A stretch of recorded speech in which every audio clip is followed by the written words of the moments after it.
Well, speaking of tourism, 1 in 4 Australians are cruise curious. That is, they've never been on a cruise ship, but are now considering it. That's according to fresh figures from Tourism and Transport Forum as the sector continues its COVID recovery, despite the stereotype.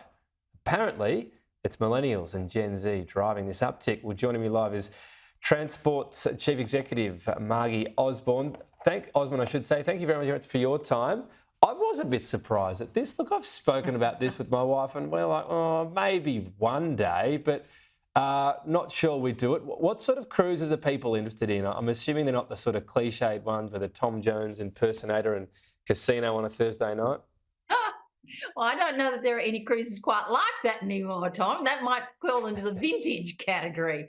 Look, I think the interesting thing about this is it's probably a continuation of a trend we've been seeing across the board with younger people, anybody under 35. They're all looking for new ways to discover more about Australia and do it in a slightly different way.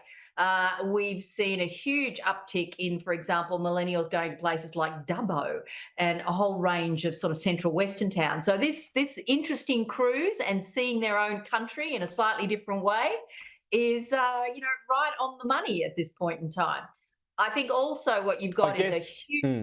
huge number of different ships now, Tom. So you've got everything from the Virgin ships, which have got yoga, tattoo parlors, and Korean restaurants, through to the Disney ships, which have got amazing capacity and interest for kids and all sorts of things on offer, and fabulous family cruises like our own P&O.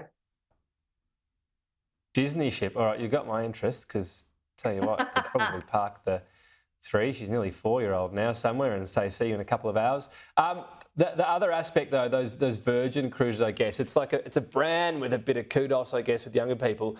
So when people are going in or ads are appearing or whatever it might be, it's really different marketing, is it, that gets people interested in a cruise and they book it and they get told, look, you're not going to see the oldies on the deck chairs. We promise you it's all fun. There'll be people your age.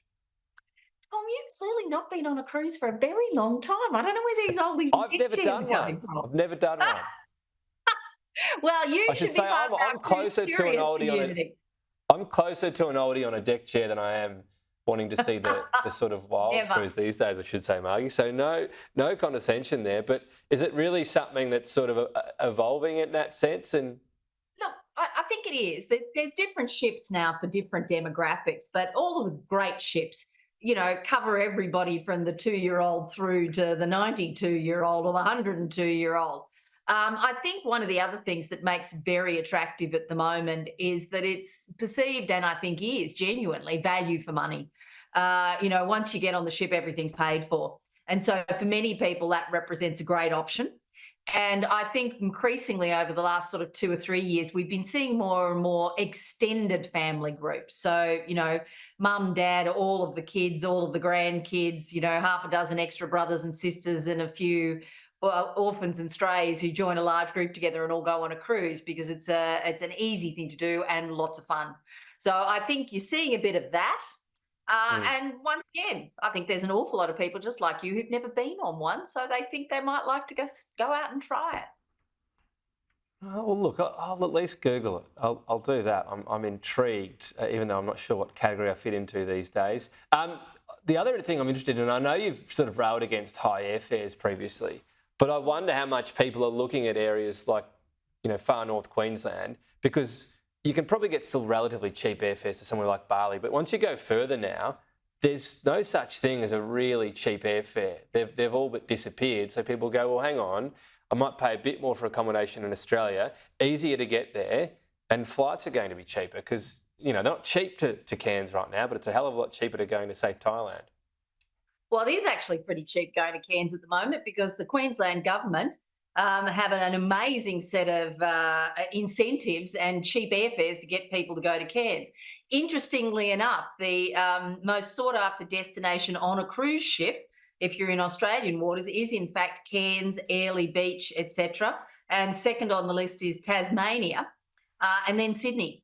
So, there's a big breadth of interest in terms of different places to go. I mean, I think the issue, if I can just touch on the airfares again, You need to be just looking at the different websites at the moment. There's some amazingly cheap airfares for all sorts of places going. And the announcement of extra capacity from airlines like Turkish, Singapore having more capacity, and a range of others is going to bring those prices down over the next 12 months. But 2024 is the year of cruise. I'm absolutely convinced of it. We're going to see a serious big time recovery. All right, I'll look into it. I'll promise that much at least. Margy Osmond, always out there to spruik us. Tom. No, we're just about done our dash on holiday planning already this year. Maybe 2025. I'm always behind the time, so I'll get into it then. Margy, thank you.